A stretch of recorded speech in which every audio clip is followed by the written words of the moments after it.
Dust allergy, sinus, asthma, psoriasis 100% treatment శాస్త్ర పరిష్కారం కొరకు Neocare homeopathy MD doctor Bellamkonda Nageswararao గారిని సంప్రదించండి. నమస్తే, వెల్కమ్ టు సుమన్ టీవీ. నేను మీ సాయి. పవన్ కళ్యాణ్కి ప్రమాదం పొంచి ఉందా? పవన్ కళ్యాణ్కి థ్రెట్ కొనసాగుతుందా? దీనికి సంబంధించి తాజాగా ఒక నిఘా విభాగం నుంచి పవన్ కళ్యాణ్కి కొంత థ్రెట్ ఉందనేటువంటి సమాచారంతో వార్తలు సోషల్ మీడియాలో చక్కర్లు కొడుతున్నాయి. నిజంగానే పవన్ కళ్యాణ్కి అలాంటి పరిస్థితి ఉందా? ఆ థ్రెట్ కలిగించేటువంటి వ్యక్తులు ఎవరు? దీనికి సంబంధించి మనం మాట్లాడదాం. మనతో పాటు Suman TV news chief editor Keshav గారు ఉన్నారు. సార్ నమస్తే. సో నిజంగానే పవన్ కళ్యాణ్కి ఎవరితోనైనా థ్రెట్ ఉందా? ఒక సోషల్ మీడియాలో నిఘా విభాగం నుంచి ఆయనకు కొంత సమాచారం ఇచ్చినట్టుగా ఒక వార్త సర్క్యులేట్ అవుతుంది. సో అది నిజమే అంటారా? నిజంగానే థ్రెట్ ఉందా? నిజమా కాదా అనేదానికంటే అక్కడ అందులో మెన్షన్ చేసినటువంటి పాయింట్స్ చాలా ఇంపార్టెంట్ అంశాలు కనిపిస్తున్నాయి. ముఖ్యంగా ఆంధ్రప్రదేశ్లో అధికార బదిలీ జరగడానికి, అధికార మార్పిడి జరగడానికి ప్రధానమైనటువంటి కారణం పవన్ కళ్యాణ్ అనేటువంటి అభిప్రాయం కొన్ని వర్గాల్లో చాలా బలంగా నాటుకుని ఉంది. సో దాన్ని దృష్టిలో పెట్టుకునే ఇప్పుడు సోషల్ మీడియాలో వస్తున్నటువంటి పోస్టుల్లో చాలా వాటిలో పవన్ కళ్యాణ్ పూర్తిగా వ్యక్తిగతంగా ఆయన కుటుంబాన్ని కూడా టార్గెట్ చేస్తూ విపరీతమైనటువంటి ట్రోలింగ్స్ జరగడం మనం చూసాం. లాస్ట్ 40 రోజుల్లో ఆయన పూర్తిగా అధికార కార్యకలాపాల్లో నిమగ్నం అయ్యారు, పార్టీ వ్యవహారాల్లో ఉన్నారు. అసలు ఒక సినిమా నటుడు రాజకీయంగా పదవి వస్తే, అధికారంలోకి వస్తే ఇలా ప్రవర్తిస్తారా అని ఎవరు ఊహించలేనంత స్థాయిలో ఆయన ప్రతి డిపార్ట్మెంట్లో అణువు ఆయన పరిశీలించి ముందుకెళ్ళేటువంటి ప్రయత్నం చేశారు. సో ఇవన్నీ ఏంటంటే పవన్ కళ్యాణ్ ఇమేజ్ని కొంత పెంచినాయి, ప్రజల్లో పెంచినాయి, మీడియా పరంగా పెరిగింది. అలానే చాలామంది పవన్ కళ్యాణ్ని అంటే ఈ ప్రభుత్వం రావడం వలన మంచి జరగబోతుంది అనేటువంటి ఒక భరోసాని, నమ్మకాన్ని కల్పించడంలో పవన్ కళ్యాణ్ కూడా కీలకమైనటువంటి పాత్ర పోషించారు. సో ఇప్పుడు జగన్మోహన్ రెడ్డి గారు అధికారం కోల్పోవడానికి ప్రధానమైనటువంటి కారకుడు. ఎందుకంటే ఎలక్షన్స్కి 2 సంవత్సరాల ముందరే ప్రభుత్వ వ్యతిరేక ఓటు చీలబోనివ్వను అని ముందే చెప్పినటువంటి వ్యక్తి పవన్ కళ్యాణ్. టీడీపీని, బీజేపీని ఒక తాటిపైకి తీసుకురావడంలో ఆయనదే కీలక పాత్ర. సో ఎలక్షన్స్ టైంలో కూడా, ఎలక్షన్స్కి ఇంకొక నెలన్నర ముందర వరకు కూడా పొత్తు అవుతుందా లేదా అనేటువంటి సందేహాలు ఉన్నాయి. కానీ పవన్ కళ్యాణ్ మాత్రం ఢిల్లీ పెద్దలను ఒప్పించి కాళ్ళు పట్టుకునైనా కానీ ఈ పొత్తు చేసే బాధ్యత నాదే అన్నాడు. నిజంగానే ఆయన చేసినటువంటి ప్రయత్నానికి తగ్గట్టుగా అద్భుతమైనటువంటి ఫలితం వచ్చింది, ఎవరు ఊహించినటువంటి ఫలితం. ఇప్పటివరకు ఆంధ్రప్రదేశ్ చరిత్రలో ఒక మెగా విజయం అనమాట. అంత పెద్ద విజయం ఇంతవరకు నమోదు కాల. మొన్నటి వరకు అందరూ ఏమనుకున్నారంటే 151 సీట్లతో గెలవడమే ఒక పెద్ద విజయం కింద పరిగణించారు. ఇప్పుడు అది చిన్నబోయింది. అలానే ఘోర పరాజయానికి పరాకాష్ఠలాగా 11 సీట్లకు పరిమితం అయిపోయింది జగన్మోహన్ రెడ్డి పరిస్థితి. సో వీటన్నిటికీ కూడా కారకుడు పవన్ కళ్యాణ్. ఆయన చేసినటువంటి రాజకీయం, ఆయన చేసినటువంటి మంత్రాంగం, ఆయన ఇన్వాల్వ్మెంట్ వలన ఇదంతా జరిగిందని ఒక వర్గం చాలా బలంగా నమ్ముతుంది. అందుకనే పవన్ కళ్యాణ్ని చాలా గట్టిగా టార్గెట్ చేసిందనేటువంటి చర్చ నడుస్తుంది. ఇప్పుడు వైరల్ అవుతున్నటువంటి మెసేజ్ ప్రకారం చూస్తే కొన్ని గ్రూపుల్లో పవన్ కళ్యాణ్ని టార్గెట్ చేస్తున్నటువంటి కొన్ని కామెంట్స్ ఆయనకి ప్రమాదం తీసుకొచ్చేలా ఉన్నాయి.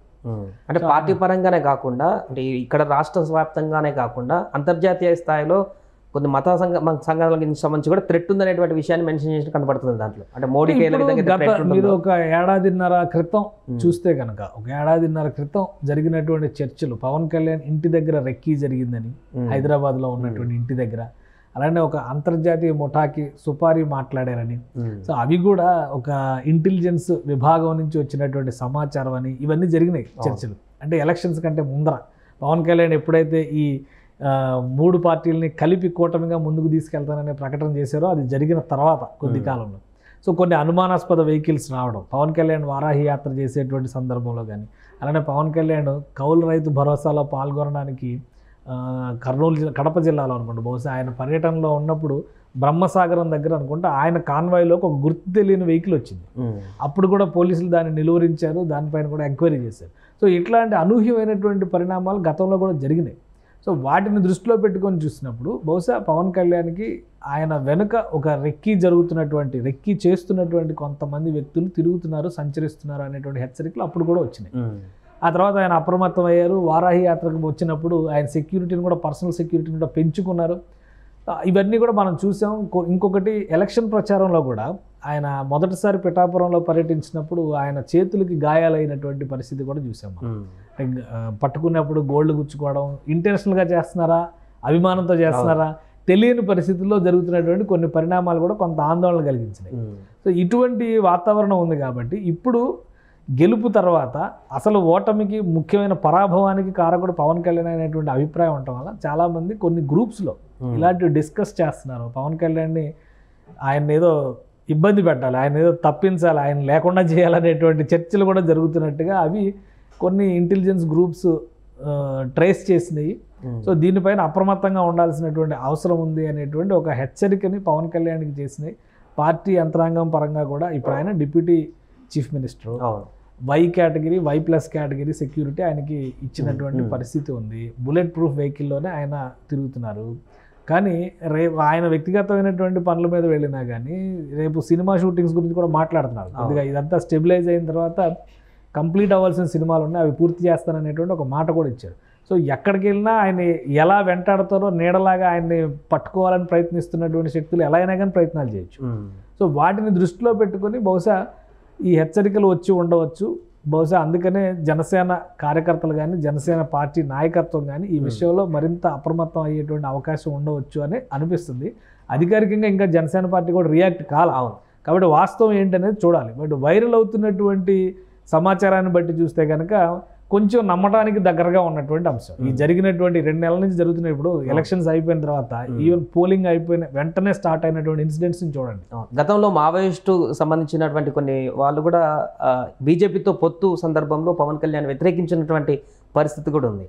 సో ఆ దృష్టిలో పెట్టుకొని కూడా ఇంటెలిజెన్స్ ఇప్పుడు ఇస్తున్నటువంటి సమాచారాన్ని కొంత నమ్మేటువంటి అవకాశం ఉంది. మావోయిస్టు లేఖనే కొంచెం సీరియస్గానే మనం చూడాల్సి ఉంటుంది. ఎందుకంటే అది అనూహ్యంగా పవన్ కళ్యాణ్ రిఫర్ చేస్తూ రాశారు. ఆ లేఖలో క్లియర్గా పేర్కొన్నారు కూడా, జనసేన పార్టీ అంటే ప్రజల కోసం మాట్లాడినటువంటి సిద్ధాంతాలను వదిలేసి మతవాద బీజేపీతో కలవడం పైన అభ్యంతరాలు చెప్తూ కామెంట్స్ చేశారు. నిన్న మొన్న Jagga Reddy Congress party leader, Telangana Congress party leader, ఆయన కూడా కామెంట్ చేశాడు. చిరంజీవి మీద కూడా చేసినారు. ఆయన చిరంజీవిని ఈయనని ఇద్దరిని రిఫర్ చేస్తూ మీరు రైతుల కోసం నిలబడేటువంటి వ్యక్తులు అని చెప్పారు కదా, మరి బీజేపీ రైతు చట్టాల విషయంలో ఎందుకు మీరు స్పందించలేదు? ఇప్పుడు కూడా బీజేపీ వ్యవహరిస్తున్నటువంటి విధానాలపైన మీరు ఎందుకు వ్యతిరేకించడం లేదని ఒక ప్రశ్న లేవనెత్తారు. సో సహజంగా ఎవరి ఐడియాలజీకి తగ్గట్టుగా, ఎవరి సిద్ధాంతాలకు తగ్గట్టుగా వాళ్ళు రాజకీయ మార్గాలని ఎంచుకుంటారు. పవన్ కళ్యాణ్ లెఫ్ట్ పార్టీస్తో కలిసి వెళ్ళినప్పుడు ఎవరో ప్రశ్నించలేదుగా. అవును, ఒకవేళ తప్పుంటే మరి లెఫ్ట్ పార్టీస్ కూడా అవుట్డేటెడ్ ఫిలాసఫీ అని చెప్పిన బెంగాల్ లాంటి చోట్లే ఇప్పుడు ఒక ఎమ్మెల్యేని గెలిపించుకోలేని స్థితిలో కమ్యూనిస్టులు ఉన్నారు కదా. అలాంటప్పుడు కమ్యూనిస్టులతో ఎలా పొత్తు పెట్టుకుంటామని 2019లో అడిగి ఉండాలి కదా. సో ఒకటి వాళ్ళ రాజకీయ పార్టీల సిద్ధాంతాలను బట్టి, భావజాలాలను బట్టి ముందుకెళ్ళేటువంటి ప్రయత్నం చేస్తారు. ఇప్పుడు దేశంలో 2 భావజాలాలు నడుస్తున్నాయి. ఒకటి పాత కాంగ్రెస్ విధానాలతో కూడినటువంటి భావజాలం, రెండోది బీజేపీ తీసుకొచ్చినటువంటి అది మతవాదం కావచ్చు లేదా జాతీయవాదంతో కావచ్చు. సో ఈ రెండింటితో కలిసినటువంటి సిద్ధాంత వైరుధ్యాలపైనే ఒక యుద్ధం నడుస్తుంది దేశంలో, రాజకీయ యుద్ధం. ఆ క్రమంలో ఎవరు ఎటువైపు నిలబడతారనేది వాళ్ళ ఇష్టం. ప్రజాస్వామ్య దేశం కదా. ఈ మిగతా విషయాలు వచ్చేసరికి ప్రజాస్వామ్యం గురించి మాట్లాడి వాళ్ళ ఇష్టానికి వాళ్ళు నిలబడితే నువ్వు అలా నిలబడకూడదు, ఇలాగే నిలబడాలని నువ్వు చెప్పడానికి నువ్వెవరు? ప్రజాస్వామ్యంలో వాళ్ళ చాయిస్ వాళ్ళది. అందుకనే చిరంజీవి గారు కానీ పవన్ కళ్యాణ్ గారు కానీ వాళ్ళ నిర్ణయాలు తీసుకున్నారు. ఆ నిర్ణయాలకు కట్టుబడి ప్రజల్లోకి వెళ్ళారు. ప్రజలు వాళ్ళని నమ్మారు. గత ఎన్నికలో నమ్మకపోయి ఉండొచ్చు, ఈ ఎన్నికలో నమ్మారు కదా. అందుకే కదా 100% రిజల్ట్ వచ్చింది పవన్ కళ్యాణ్కి. కాబట్టి ఒక వ్యూహం ప్రకారం ఆయన వెళ్ళాడు. ఆ వ్యూహానికి ప్రజా మద్దతు లభించింది. సో ఇప్పుడు ఒకవేళ నక్సలైట్లు చెప్పినటువంటి వాదనే నిజమైన వాదన, బలమైన వాదన అనుకుంటే నక్సలైట్లు చెప్పిన విధానాలు ఎక్కడైనా అమలవట్లేదుగా. ఇప్పుడు ఆంధ్రప్రదేశ్లో ఒక రకంగా పుట్టినిల్లు లాంటిదిగా చూసేవాళ్ళు. బెంగాల్ తర్వాత ఆంధ్రప్రదేశ్లోనే బలమైనటువంటి ఉద్యమ నిర్మాణం జరిగింది. బలమైన నాయకత్వం కూడా ఉమ్మడి ఆంధ్రప్రదేశ్ నుంచే వచ్చింది. ఇప్పటికీ నాయకత్వం వహిస్తున్న వాళ్ళు తెలుగు వాళ్ళే, తెలంగాణ వాళ్ళు కావచ్చు, ఆంధ్ర వాళ్ళు కావచ్చు. మరి ఎక్కడ నిలబడలేకపోయింది కదా. కాబట్టి అది సిద్ధాంతపరమైనటువంటి అంశం కాదు. ప్రజలకి మేలు జరిగేటువంటి క్రమంలో కొత్త వేషాల్లో వస్తూ ఉంటారు రాజకీయ నాయకులు. ఇప్పుడు ప్రతిసారి బూర్జువాలు, పెట్టుబడిదారులు అనేటువంటి రూపంలో వాళ్ళు ఒకే రూపంలో వస్తారా? ఇప్పుడు ఇంకో పార్టీ రూపంలో వచ్చి ఉండొచ్చు కదా. ప్రజాభిప్రాయం ప్రకారం ఇప్పుడు ఎక్కడికక్కడ కబ్జాలు చేశారు, 100 ఎకరాలు 1000 ఎకరాలు ఆక్రమించుకున్నారంటే ఇవన్నీ బూర్జువా విధానాల నుంచి వచ్చినటువంటి పోకడలే కదా. ఇప్పుడు రంగు మార్చి ఉండొచ్చు కదా. కాబట్టి పోరాట పందాల మార్పు కూడా వచ్చి ఉండొచ్చు. జనసేన పందాన్ని అందుకనే జనం అంగీకరించి ఉండొచ్చు. సో అందుకని కమ్యూనిస్టులు కానీ ముఖ్యంగా నక్సలైట్లు లేవనెత్తినటువంటి అంశం అది ఒక హెచ్చరిక లాంటి అంశంగా మనం చూడాల్సి ఉంటుంది. ఇప్పుడు ఉనికి కోసం ఏం చేయడానికైనా ప్రయత్నించవచ్చు నక్సలైట్లు కూడా.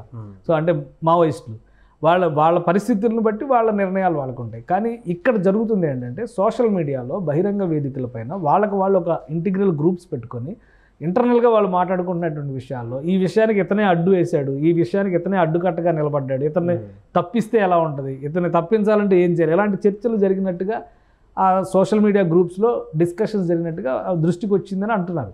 సో ఆ క్రమంలోనే ఇక్కడ ఇంటెలిజెన్స్ హెచ్చరికలు కావచ్చు, పవన్ కళ్యాణ్కి సంబంధించినటువంటి ఇన్స్ట్రక్షన్స్ కావచ్చు, ఇవన్నీ చెప్తున్నారనేది సమాచారం. కానీ ఒకటైతే దృష్టిలో పెట్టుకోవాల్సింది, ప్రస్తుత రాజకీయాల్లో హత్యా రాజకీయాలు అనేవి ఎట్టి పరిస్థితుల్లో కూడా వాటిని ఆమోదించేటువంటి పరిస్థితి లేదు.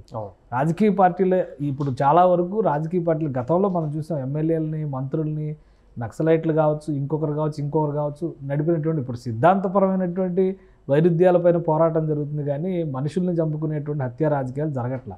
కింది స్థాయిలో జరుగుతున్నటువంటి వాటికి కారణాలు కొన్ని వ్యక్తిగతమైనటువంటి అంశాలు ఎక్కువగా దానిలో మేళవించి ఉంటున్నటువంటి పరిస్థితి ఉంది. కాబట్టి పవన్ కళ్యాణ్ని అడ్డుకుంటే వ్యవస్థ మొత్తం మన కంట్రోల్లోకి వస్తుంది అనుకోవడం, పవన్ కళ్యాణ్ని తప్పిస్తే ఇంకేదో జరుగుతుంది అనుకోవడం పొరపాటు. దమ్ముంటే, చావుంటే పవన్ కళ్యాణ్ చేస్తున్నటువంటి సిద్ధాంత పోరాటంతో ఎలా తడబడాలో అది చూడాలి. దాన్ని ఎలా తలపడి దాన్ని ఓడించాలో దాని గురించి ఆలోచించాలి, లేదా మన బలాన్ని ఎలా పెంచుకోవాలో అది చూసుకోవాలి. కానీ ఇలాంటి తప్పుడు ఆలోచనలు చేస్తే కనుక దాని పర్యవసానాలు కూడా దానికి తగ్గట్టుగానే ఎదుర్కోవాల్సినటువంటి పరిస్థితి ఉంటుంది. Right sir. అది ప్రస్తుతం పవన్ కళ్యాణ్ పైన కొంత థ్రెట్ ఉందనేటువంటి విషయాన్ని నిఘా వర్గాలు చెప్పినట్టుగా ఒక వార్త అయితే సోషల్ మీడియాలో సర్క్యులేట్ అవుతుంది. ఈ వార్తతో అటు జన సైనికులు కూడా కొంత ఆందోళన వ్యక్తం చేస్తున్నారు. అటు జనసేన పార్టీ కూడా దీనికి ఇంకా అధికారికంగా స్పందించినప్పటికీ కూడా పవన్ కళ్యాణ్కి మరింత భద్రత పెంచేటువంటి అవకాశం కనిపిస్తోంది. సుమన్ టీవీలో మీ పర్సనల్ అండ్ బిజినెస్ ప్రమోషన్స్ కోసం కింది నెంబర్కి కాంటాక్ట్ చేయండి.